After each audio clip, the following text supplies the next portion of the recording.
Welcome back to the Vegans Who Lift podcast. We are your hosts. I am Brooke Sellers, otherwise known as Miss Meatless Muscle, and I am with John Thomas, the Bodybuilding Vegan. What is up, John? What's up, dude? It has been the world's longest week for me. I am a little under the weather. We drove from Tampa to New York last Monday in one day, and then we drove back yesterday and the day before. We broke it up on the way back. So I've done a few thousand miles. I've done anywhere from 20 to 30,000 steps. I've been to the gym 6 times since the last time we spoke.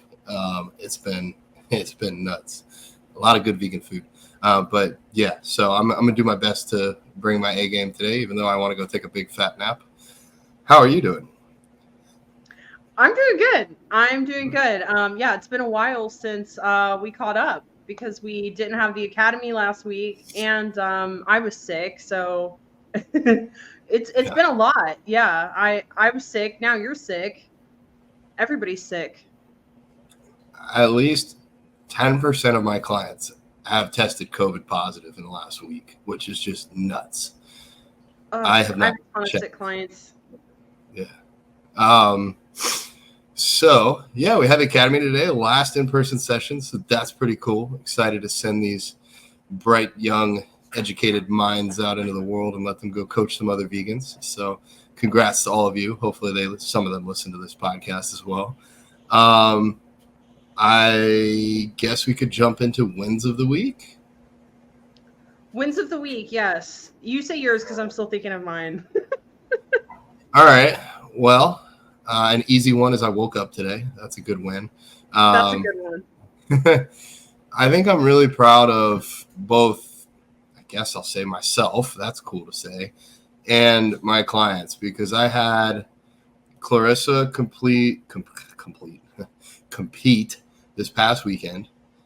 The weekend prior, I had Mai competing. The weekend prior to that, I had Javier competing. So I've had a client in a show every week for a while now. And it's really cool to see them do their thing and to be able to support them on really a difficult journey. It's not easy to compete. So I guess that would be my win of the week. Oh, I turned 32, so I had a birthday. I guess that could be another win of this last week. I lived again. Got to spend some time with Allie and my family and explore New York. So lots of wins, lots of good things, but it's definitely run me under the bus because I need some good sleep. Yeah, you do. Yeah, that's probably part of why you're sick too. Is just you've been spread really, really thin. And you know how it is. Like your body will force you to slow down, even when you don't want to slow down. Yeah. But it could just be that I'm a sickly vegan. You know, vegans they miss on so many nutrients and. Yeah, you didn't get your B12. Oh, God. Better go eat an egg. That'll save you. That'll bring you back to life. Magically. I'll be throwing up. All right. So did you have any time to think of your wins of the week? Yes. Okay. My win. I don't know if I've ever talked about my parasite on the podcast yet. I don't know if I've even talked about that. But yeah, I ended up running another GI map this year because I was still having some GI issues, and we were thinking that SIBO, I was having SIBO coming back because typically SIBO is kind of one of those things that, yes, it goes away, but it kind of hangs out in remission and you can always get it again. But luckily it wasn't SIBO because that would have been a total pain in the ass and just awful to have to go through that again. It was actually a parasite, which is still a pain in the ass. But I've made a huge improvement in just like the past maybe like 2 weeks. It's kind of crazy. And the whole parasite protocol is about 12 weeks. I was on this really hardcore medication for like the first 2 weeks, and then I was able to come off that, and now I'm just on like natural herbs and supplements, and my coach is helping me through it. But it's like, it is insane. I was thinking for so long, like, how could this parasite be causing all of this and be like I don't know, just I really underestimated how much a parasite could really impact your body and your overall well-being, but it's just insane. I mean, my recovery has improved, my strength has gone up like exponentially in the gym, my energy is so much better, my cognition, my productivity, my mood, libido, I mean, like freaking everything. And it was like losing weight. I mean, you know, this for me has been an absolute uphill battle. This like the entire like 2 years since last time I stepped on stage. I like no matter what I did, I couldn't lose weight. And now it's like falling off of me like easy. Like I can like this weekend I went and I just ate whatever I wanted. Like I did not track a thing. I just had fun. And I lost a pound the next day. And I'm like, holy shit, like finally this is the body that I know. Like no, I'm not saying it's easy. It's just I mean I am getting 13,000 steps a day and I'm still eating really clean, but it's like my efforts are actually making a difference now, whereas before I could just kill myself and I wouldn't budge. So it's been really crazy how much this parasite was playing a role, but yeah, I'm just really happy to be making a huge turnaround. That's phenomenal, dude. I'm happy to hear that. All right, I got to ask questions because I feel like other people ask questions. One, how did you find out you had a parasite? So I had to run what is called a GI map. So basically, it's this fancy gastrointestinal test, and you can do it at home. You don't need a prescription. You can order it online.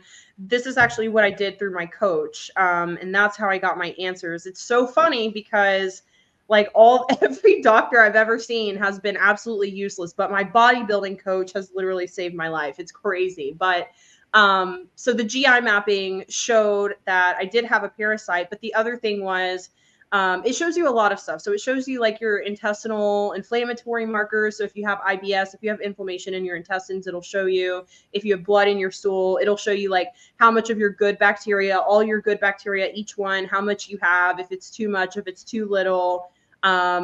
If you have any sort of like E. coli, salmonella, anything that could be causing like a GI issue. And mine was like absolutely spotless except for the parasite, which was actually a really good thing. That means that I mean, really my gut has pretty much made a full recovery after SIBO. Wow. Okay. Furthermore, more questions. How would you get the test? You can order it online or? Yes, you could go online. It's the specific test. It's by Diagnostic Solutions. That's the best one that you can get. And I think Vital Coaching, but it's VIDAL coaching.com. It used to be a big supplement company or something, but anyways, they've changed the name. But you can order the GI mapping there, and it'll tell you basically everything that's going on in your GI system. And is it through blood or stool? It's a stool test. Yep, you gotta poop in a cup at home, and okay. Yep, and then you put it in this little bottle, and you get FedEx to pick it up, and they take it off. Here's my poop in a bag. It's very weird. All right. I mean, I've done weird things for bodybuilding. I've done an enema for bodybuilding. That was a fun experience, I guess. It was an experience. Okay, well, cool. And then does it just spit out results like you are E. coli negative, you are parasite positive, or? It's really cool. I should send you my results because you would probably think it was really interesting, and your clients you probably have some clients who may need a GI map. Yeah, so it takes, I think, about a week or so to get your results back, but it will, it'll tell you everything. It'll tell you even how much of the parasite, like how high the strain is, or, like your good bacteria, for example, it'll tell you.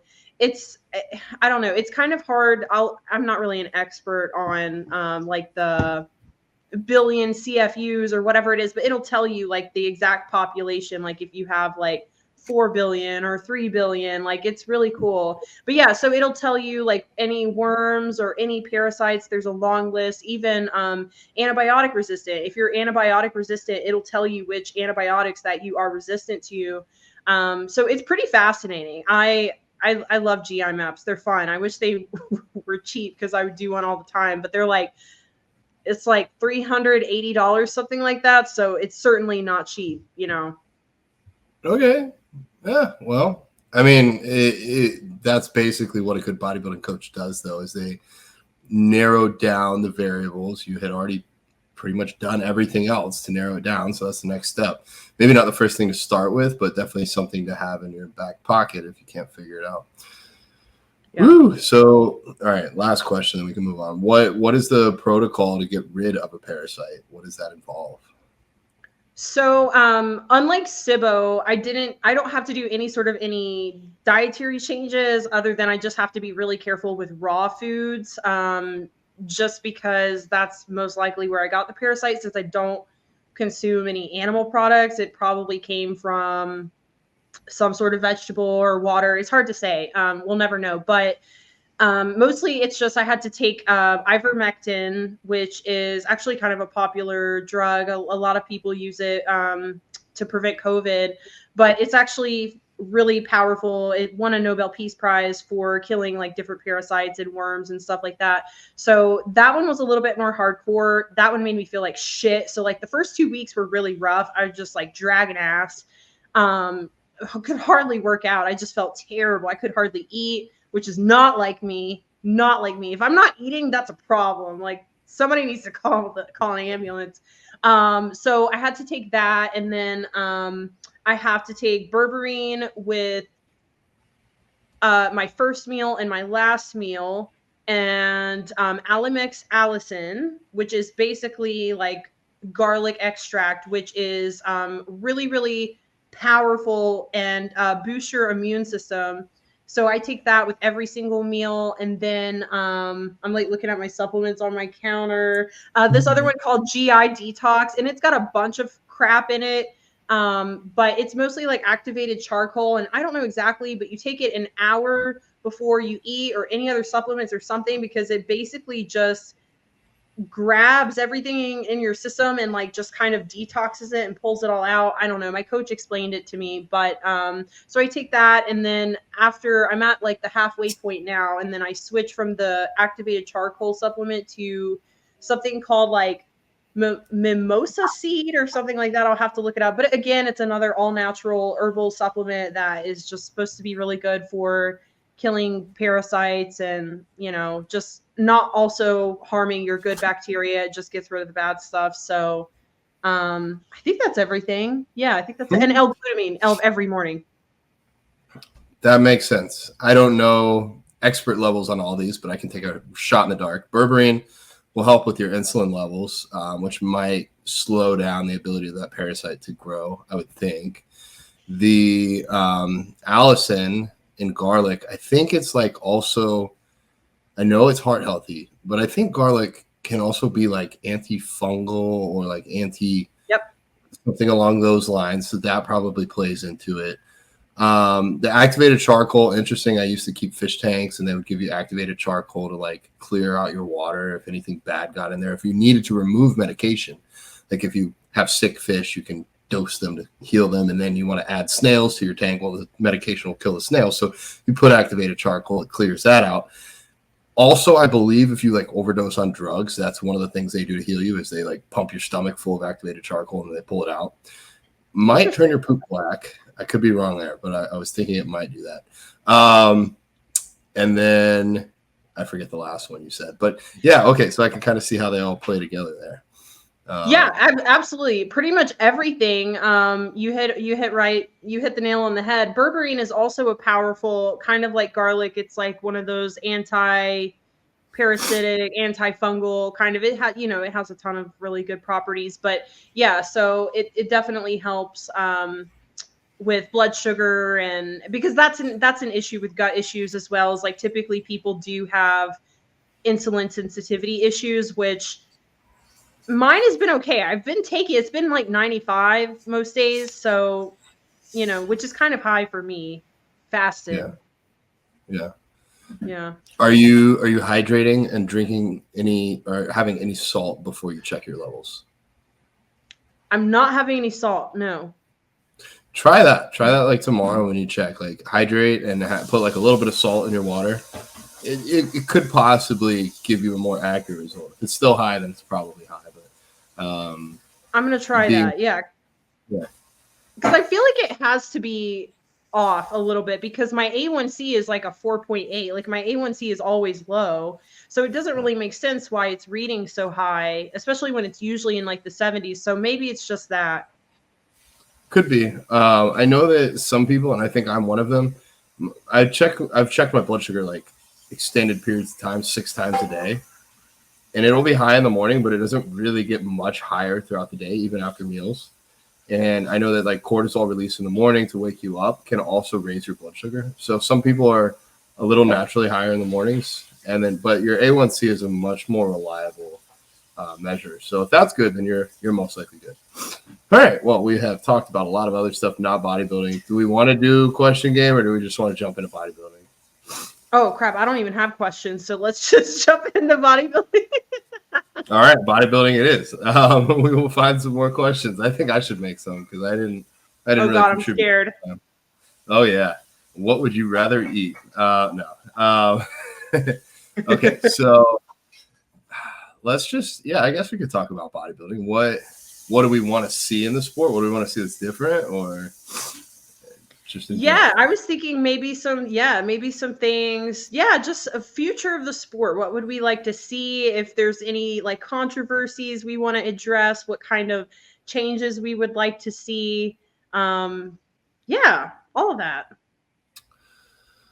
I just recently went to one of my client shows and he did the PCA, and I think it's That's similar natural, for right? like. Actually, it's not. Okay. And that was something that surprised me because I get there and I thought it was a natural show. And then I'm looking around. I'm like, there's some big people here. They are not natural. Like one guy was bigger than me, which surprised me. That's somewhat rare. They actually let me into the show for free. I probably shouldn't say this out loud, but I found out later that they thought I was a competitor. And I was just like, I'm flattered, guys, but damn, I should not be on stage right now. I'm like 30 pounds over. I liked, though, at this show, they did the prejudging and the finals kind of all in one go. Like, I think the prejudging started around 11, and then they had like a lunch break, and then they came back at like 1 for the quote-unquote night show. I like that. I think it makes it easier on the competitors, on their families. You don't necessarily have to stay an extra night because, like, normally you check in on a Friday, and then you show up in the morning on Saturday for prejudging, and then you show up again in the evening on Saturday for the night show. And if you're in bikini, you might not get on stage till 8, 9, or 10 at a bigger show. And then it's like you're not going to drive back or fly back that night, so then you have to stay an extra night. So I kind of like it all getting done earlier in the day. Made it easier for me as a coach, too. I could check out and be done. Don't have to sit around and wait until 6, 7, 8 at night just to make sure that everybody's okay and we've done all we can. But that's something I'd like to see. What about you? I think that's a good one. Yeah, that would be really nice if especially because I mean, switching to bikini, like, gosh, we get out so late and it's crazy. I had a friend who competed at a national show, and I mean, she didn't even get done until way past 10 o'clock. And that's just so late. And it's so hard on the athletes. And I know they have to do what they have to do, but yeah, I definitely feel like that would be a good strategy, at least at some shows, if there's not like a pro-am. Yeah. I think for me, I think this is a change that is already occurring, but I hope it continues to influence the space and become bigger. And I think that would just be that there's more bodybuilding coaches who I would say have a more, I don't want to say, I don't know. Do I want to say health focus? Because I mean, bodybuilding in and of itself is inherently unhealthy, but I guess just coaches who are focused on keeping you as healthy as possible through a prep. And I think that is changing. I think that's something, especially like my coach, like David has grown so much since I first met him at a local show here in Atlanta. And that's pretty much what he is all about. And he also has a very individualized approach with each client. Whereas I feel like there's a lot of bodybuilding coaches who they kind of approach everybody the same. And like even women, they're just treated like smaller men in a way. And they're often like way just over cardioed, way over dieted. So I hope that we'll continue to see coaches who do prioritize that in their athletes, rather than coaches who just really want that overall win or that pro card win, to help their own portfolio in a selfish way. But they care about the athlete and they care about their longevity in the sport, because ultimately, if you barbecue somebody's health their first season or two, they may not be able to come back. And like for some women, if they end up with a really deep voice or lose hair or just, any of those terrible side effects happen, they might not ever want to go back to competing. So I feel like that's something that's changing. So I don't want to say like I want this to change, but I hope it just continues to influence other people. And like John Jewett, I think, is another great like leader in this movement, if you will. And I feel like coaches are now starting to have responsibility and be like, you know what? No, it's not really great to prep right now. Like we need to get health markers up. We need to get blood work better. We need to improve hormones. So I think it's best if we don't prep, instead of just saying, yeah, screw it. Like, let's just get that top 5 win. We'll deal with the rebound later, whatever it is. So I think just having that kind of, maybe not healthy, because none of it's ever going to be healthy, but let's be as healthy as possible and let's make good decisions about when to step on stage and be a responsible coach. I hope that continues to influence the bodybuilding community. That's a major reason that I still coach, is to help competitors and to try and take what I can for their health. Yeah, so I agree with everything you just said. People are going to probably listen to this and be like, well, bodybuilding's unhealthy, but natural bodybuilding is not so bad. But that's not true either. They're both extremes, and anytime you go extreme, it's unhealthy. Taking even the drugs out of it, just the sport in and of itself is unhealthy. Any competitive sport, any Olympic level sport, any professional sport, show me somebody that's not gotten injured, hurt, or killed because of that sport. It's just, anytime you try and be the top 1% of the top 1% in the world, there's some things that are going to be sacrificed along the way. If you're an enhanced competitor, even just getting big, no matter what your blood work looks like, no matter how much cardio you do, no matter how clean you eat, just being heavy, being 250 pounds is unhealthy. And for you natural people that think you're, well, I don't know. A lot of naturals think that they train harder. No, you don't. The hardest training natural in the world trains just as hard as the hardest training enhanced person. Everybody trains hard. You don't have to work harder as a natural. You both have to work hard. But the naturals, they don't get that chemical assistance. When their T3 starts to downregulate, when their testosterone for men starts to downregulate, women, same thing. They're not able to take it from an outside source. So they're literally a walking hormone deficiency as they're getting ready for stage. And that's not healthy. So there is no healthy aspect of this sport. And that's just the physical side. We don't even have the mental health to talk about. I think probably it might have been the chicken and the egg thing. Like, were bodybuilders unhealthy before they became bodybuilders, like mentally unhealthy? Probably. Do you think David Goggins would be able to run 100 miles without stopping if his dad didn't abuse him? Probably not. He has that to draw on for his energy. And I think a lot of bodybuilders come into this with mental health issues. It gets covered up for a long time. And I think probably as many bodybuilders are dying from suicide as from PED abuse. Anywho, all that to say, you're right. It's an unhealthy sport, but we can do things. We can get blood work done. We can do our cardio. We can eat a healthy diet. More plant-based is highly recommended by myself. We can use responsible dosages with PEDs, and we can take time off when needed, like you just said. I know your coach. I know David. I know he cares about his athletes. I know my coach, Justin Jacoby, he cares about his. He just pulled Antonio Burton out of the Olympia for this year because they needed to take time to focus on health. And I think that's a great precedent to set. The more we can take care of our athletes, the longer they can compete. And from a coaching standpoint, I don't think it makes any sense just to try and capture a win this year if that costs you your athlete, either the short or the long term. I've actually screwed myself out of a client. Actually, well, I mean, it just aligned. I had a client sign up and they wanted to compete this year, and I told them after looking at their blood work and where they're at physically and how long they had been in a caloric deficit prior, that there was no way in good conscience I could put them on stage this year, and they fired me. And you know what? If you're listening to this, I did what I felt was right in my heart. I didn't want to put you in a place where we were going to hurt you, and I'll do that every time. To me, I'll lose money, I'll lose clout on Instagram or whatever to pull an athlete out of a show versus potentially unnecessarily risking someone's health. Yeah, agreed. And I think that's what's important. I mean, I know for a lot of us, this is a career, this is a job, but you do have to do the right thing. And there's always going to be another client, another athlete.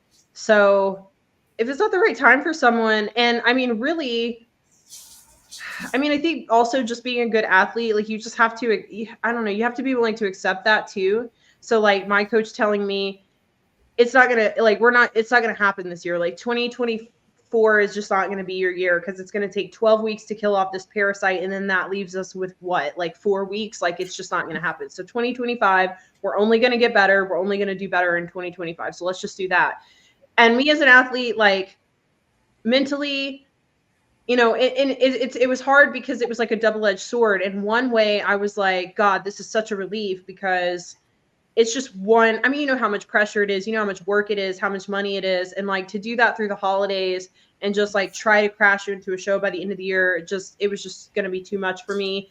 But then another part of me was like, but am I failing? Like, am I quitting? Am I giving up because I'm backing out of this? Like, I know that sounds stupid because I mean, there's nothing I can do about getting a parasite, but at the same time, it feels that way. But having the honest feedback of someone who has worked with hundreds and hundreds of people and top level athletes telling me that, like, I can have affirmation that I made the right decision. And so I feel like if, a coach is being honest with you and saying, hey, you need a growth season, you need a health phase, you need, whatever, that's what you're really paying for. Like if you're just paying someone to put you on stage, then you're not really doing this because you love bodybuilding. Because if you love bodybuilding, if your bodybuilding coach says, hey, you need a growth season, then you should be excited to do your growth season. That should be fun for you. Like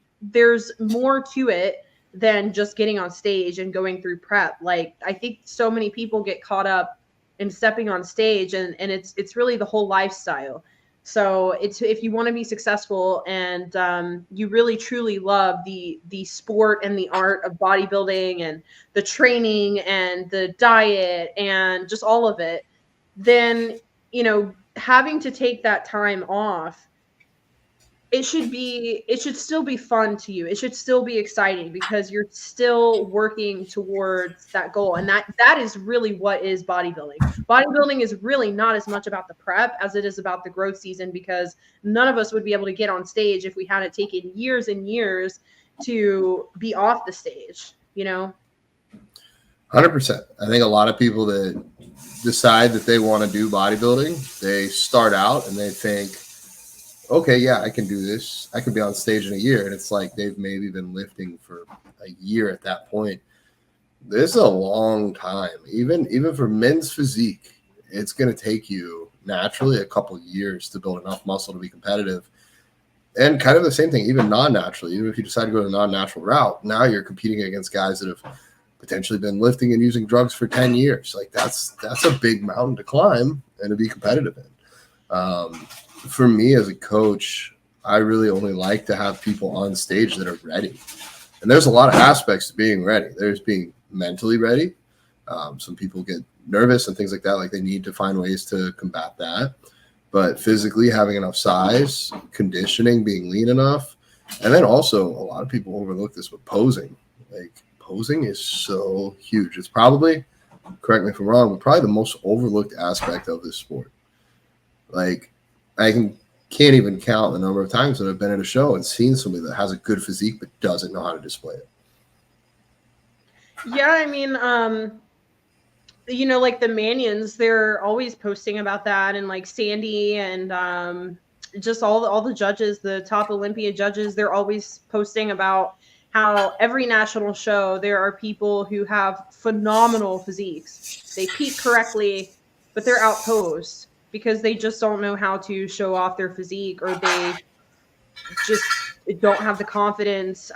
So I mean, yeah, that's the thing about it is like, I mean, you could come in with a lot of muscle, look really good, but it doesn't necessarily mean that you're going to do well. So yeah, there's definitely a lot to it. And I guess that's another thing I'd like to see more of from bodybuilding is more, I think, competitors being transparent.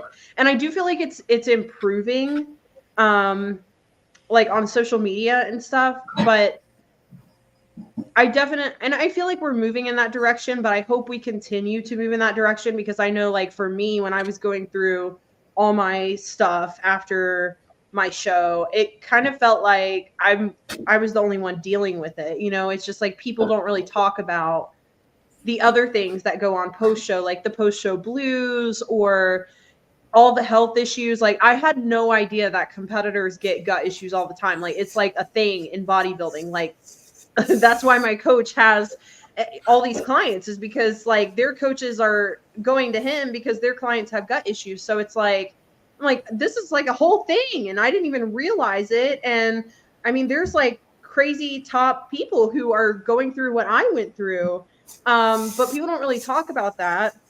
Although I think it's getting better now with social media. I feel like people are more so sharing their stories and what they've overcome, and even like off season. Like, I feel like there's a lot of people who may not really show what their off season looks like. And so like you get into off season and you're like, is this right? Is this what I should be doing? Like, should I look like this? Like, I look terrible and all this stuff. And then I know I've seen other competitors in their off season, and I'm like, well, shit, I'm not doing so bad. Like this person is an Olympian, and I mean, they're 20 pounds over stage weight and still doing their check-ins and whatnot. So, you know, so that's something I hope we can also see continue to see in bodybuilding, especially from like the top people, is just that transparency of stuff that they struggle with too, because I feel like that's just really inspiring and helpful to know that like they're just human like the rest of us, and they go through all the same things, you know. Yeah, I think prior to my first show, I was never very food focused. And anybody that knows me now knows that I'm food focused almost all day. Sometimes I fast just so that, like today, I didn't eat until after 1 o'clock. And it was mostly because I didn't have any meals prepped and I was behind on work. And I'm becoming a worse bodybuilder by the day, it feels like, because I'm prioritizing other things. But it allowed me to focus on getting work done up until time to eat. And now it's like 2:30, it's time to eat again. I'm like, damn, I'm hungry now. But I didn't have this eating disorder. I don't think I was so judgmental on my body. And I also didn't have to go on TRT because I hadn't ever dieted that low and that recklessly and irresponsibly, because I didn't want to get a coach, because I thought getting a coach was either cheating or taking the easy way out. I figured if I wasn't smart enough to figure it out on my own, I shouldn't be doing it. That was clearly a mistake. It led to, lifelong hormonal deficiency. So competing without knowledge of what the sport can do is big. And that's another reason why sometimes I lose clients or don't sign clients. I tell them all of the inherent risks, the possibilities, what might happen, how difficult this will be. I tell everybody that wants to compete, this should be the hardest thing you've ever done in your life. If it's not, you might be like David Goggins, that had gone through the most like horrible abuse possible as a child, or you just haven't done too many hard things, and this is going to be the hardest thing you've ever done in your life. So I try to be transparent on that side. I try not to let people be surprised. It's often not what anybody expects. But yeah, so I try to be really transparent with all my clients because I don't want this to come as much of a shock. I think it will still be a bit of a shock either way, simply because you don't know what it's like to do that until you do it. I have like a little quote. I'm like, I can't walk you through hell, but I can hold your hand while you're walking through hell. And that's why even though I think I'm nearing the end of my competitive days, I still want to compete just so that I can have more to offer to my clients. It's definitely it's a perspective shift that you can't get unless you do it. I don't think anybody knows what it's like unless they've done it. Yeah, you're really good about being transparent. I definitely need to be more transparent, but I do kind of understand in a way because everything that I went through, it was a real struggle. And sometimes it is hard to open up and share those things. And I guess for me, I just wanted to make sure that I was out of the woods before I came out and talked about it, because my biggest fear, but see, again, I thought for me, I felt like people were going to point the finger at me being vegan. And that was the last thing that I wanted, because that's everything that I believe in, everything that I fought for.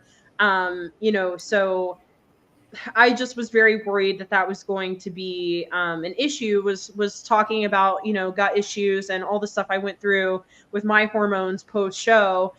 Had very little to do with veganism, nothing with veganism at all, really, despite every doctor, lots of coaches telling me otherwise. Here I am now, finally moving in the right direction. Being vegan has literally nothing to do with getting a freaking parasite. So thank God I didn't listen to anybody. I don't know. Maybe if you had eaten that egg, it would have killed the parasite. You never know because you never tried. Damn it. Just one egg would have saved the day. Yeah. But so I do get it, because I definitely can understand why it can be really hard for people to open up and share, because I guess from for a bodybuilder, people would point the finger and then be like, well, why do you keep doing bodybuilding then? Why don't you stop bodybuilding? So, but then again, it's just that's just the internet, and people are going to have things to say about anything. So, but there's always somebody out there that's going to be inspired, and they're just going to feel a little bit more normal and not so alone, just because they know that they're not the only one going through it. And I think that's, pretty universal with post-show blues. Almost everybody goes through that. Health issues, some people are lucky, they don't really have that issue, but we almost all go through post-show blues. It's really exciting. And especially if you have a social media presence.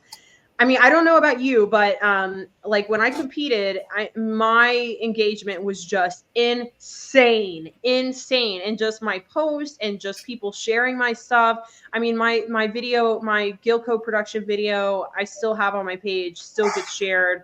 So it is kind of hard. And I would imagine that a lot of the top bodybuilders who that's the main thing they do, unlike us, where we also have the vegan thing going for us, that is their main thing. And I can see why they feel a lot of pressure to constantly be in prep and be showing that exciting side that gets the engagement, that gets the likes. It's sad, but people truly do treat you differently.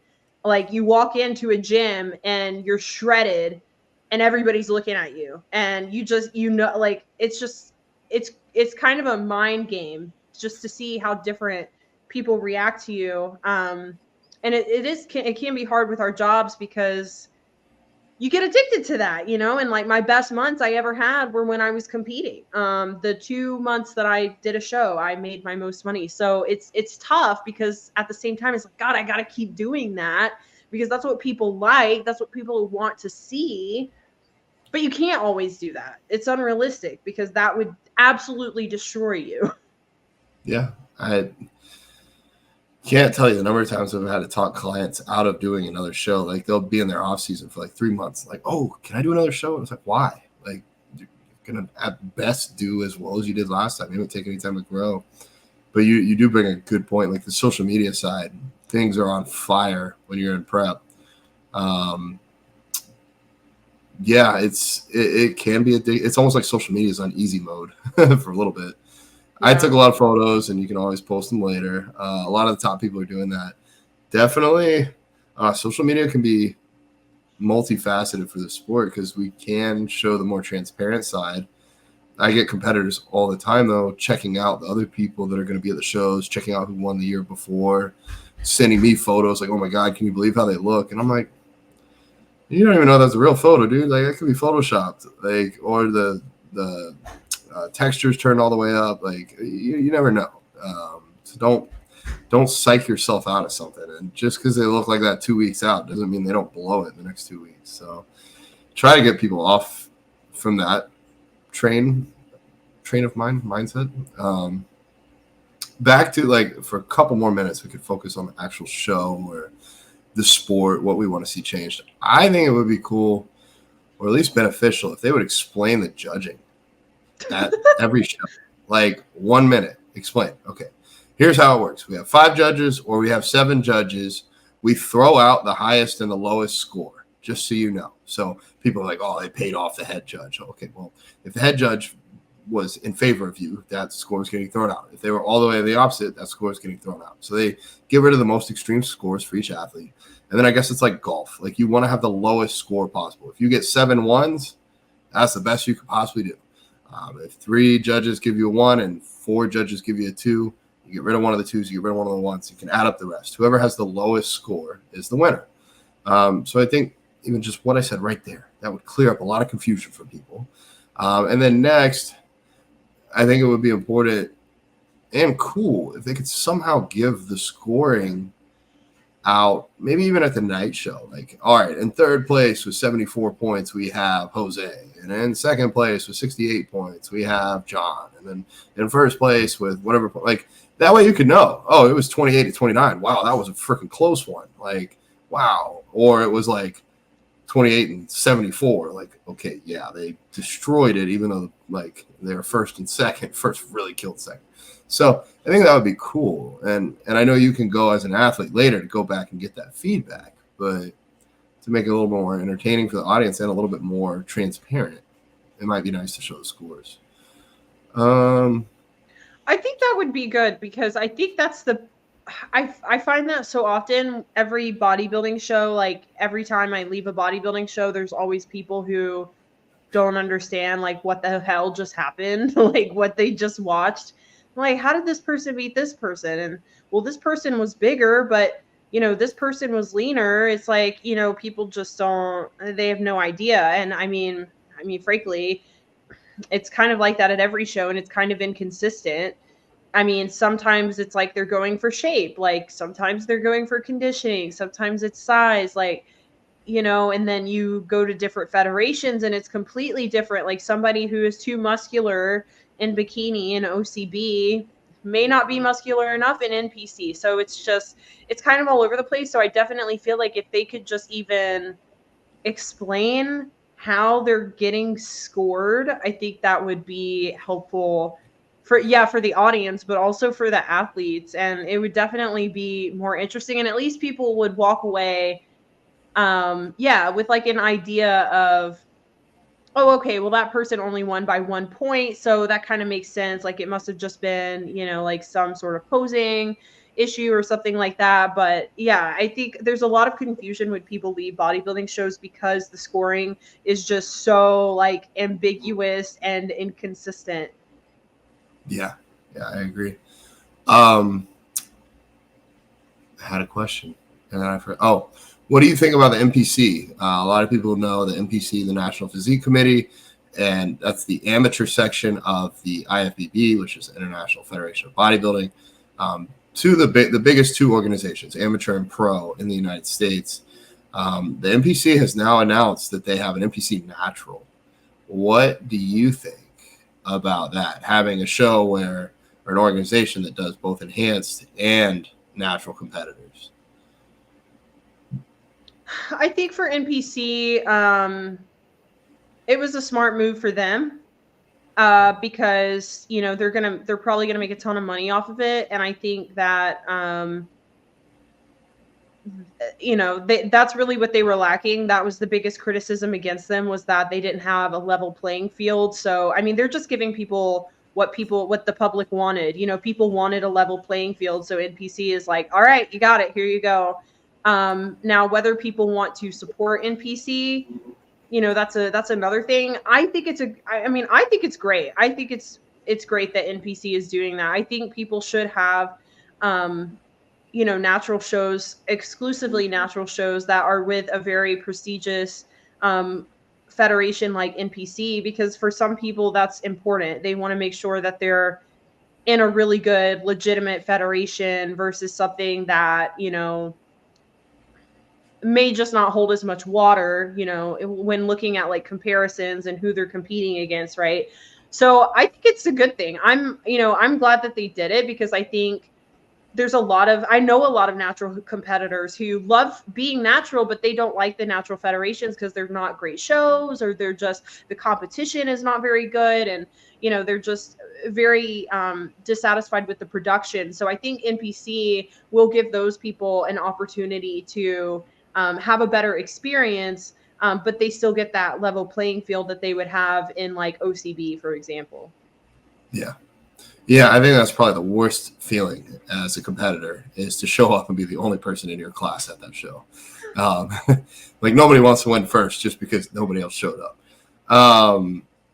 Yeah, I think the NPC has done the right move. I do think they should offer a natural organization.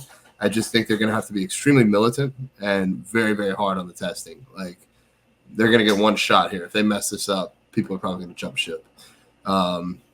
And people don't realize how easy it is to cheat at a natural show. I mean, they do, I believe, urine test the winners, but like, you could use drugs for 2 years and come off for 6 months and then compete against natural people, and there's going to be a huge difference there. So they do polygraphs, but I don't believe polygraphs. Like, they're not used in court, so why would we use them anywhere else? But last question, and this one's really controversial and one that I've recently run into with some of my clients. And I think you stand in a better spot to answer this than myself, because you are a woman. How do we feel, and I need to word this correctly, or what is the best way to separate and distinguish the sport for transgender athletes? Because I have had a client recently compete, and they are a woman, and they competed against an athlete that was born a man and now has transitioned and competes as a woman. Wow. How do we make this a level playing field? How do we make it equal for everyone and give everyone an opportunity and not discriminate against trans competitors, but also, in my eyes, I'll speak freely, even a man that has transitioned is still going to have, if nothing else, bone structure and the inherent capacity for more muscle than a woman. So do you have any thoughts there? This is a man speaking, but I'd like to have a woman's opinion. Yeah, I'm just curious, what division was she in? Well, without outing anyone, I'll just say figure. Figure, okay. Yeah, because see, it's funny because well, it's not funny, it's actually really sad. But like I see all these women who are just getting like absolutely like barbecued in their sports. And I always think to myself, well, that could never happen in bodybuilding, because there's no way, like with bone structure, like a man is going to be able to compete in bikini and win. But there are some divisions like women's physique, for example, or even women's bodybuilding, where like you kind of walk that line, and it's like, I mean, they're also taking drugs and becoming more masculine. So it's like this kind of, it's hard with bodybuilding, especially in those divisions where they are more masculine. My honest thoughts, I would say, I think there should be some sort of transgender like division, just like how men can't compete against women. I think, transgender people, they should have their own category. So, I mean, if they want to do figure, there's like a transgender figure, and they can compete against each other. I agree. I think it creates like a unique subsect, just the way men's physique is unique, women's physique is unique. men's bodybuilding is unique, women's bodybuilding is unique. And in this case, I do think that what you said was the best route. And I actually have been in talks with a potential client of mine, and that is the division that they would compete in a transgender division. And I'm really excited for that, because as a coach that does utilize PEDs with my clients, I don't push them, but I have clients that are going to use regardless. When I coach a man, they need to be trained with a typical, like you said earlier, like women are not little men. Men need to have their own training style. They need to have their own drug approach. Food, cardio, and all that needs to be tailored for that man. And same thing for a woman. If a woman is still trying to retain her femininity, retain her ability to have children, retain as little facial hair as possible, there's going to be drug protocols for that woman that keep her more feminine while still building muscle. But then we have, what if someone was born a man and transitioning to a woman, or born a woman and transitioning to a man? Now you have to have knowledge of, if I have a person that was born woman, transition to man, I'm going to need to train them as a woman physically. That's how their body's best going to respond. But then use drugs not the way I would in a woman in the same exact sense, because they are trying to be more manly and carry more muscle, like more typical of a man. So it's unique. It's very unique. Every competitor is always unique, but then this just brings it to another level. And so I'm personally excited to start working with some of those athletes and bridge that gap, and also offer them, I feel like, some compassion and understanding and kindness that we get with our vegan athletes. There's, for a long time, no space for vegans in bodybuilding. And now I feel like we get to make space for transgender athletes in bodybuilding. But I do think it makes more sense to put them in a division where they're equally matched against one another. And then there's no backlash. No, they won because of this, or they won because of that. Like, it's like they won because they were the best in their sport, in the correct division for them. So I hope I've been politically correct here. If I have not, please feel free to DM me and let me know. I am always trying to learn here, and there's a lot of new things coming out all the time as far as speaking politically correctly. Yeah, I think that would just be the easiest thing to do. No-brainer thing, because like you said, I think that would eliminate a lot of conflict of people arguing back and forth. Oh, well, this is why they won, or whatever. Just give them their own division. I think maybe the only argument against that would just be that there wouldn't be that much competition, or it would be extra money, or I don't know, for the promoter. I don't really know how much it would be, but I would imagine that might be one of their excuses, is like, they may have to charge more or something. Yeah, well, it's like there's a few vegan bodybuilding shows, just a few. You're probably gonna have to travel to do one, and it might take some time to get it off the ground. But the same was true for bodybuilding when it first got started. There weren't bodybuilding shows every weekend in every city. We had to grow this sport, and I think we should grow those divisions and cater to those individuals that want to compete. So I'm gonna wrap it up here, dude. I gotta go get meal number 2. I am starving. Well, I don't know. Anything else? Any final thoughts?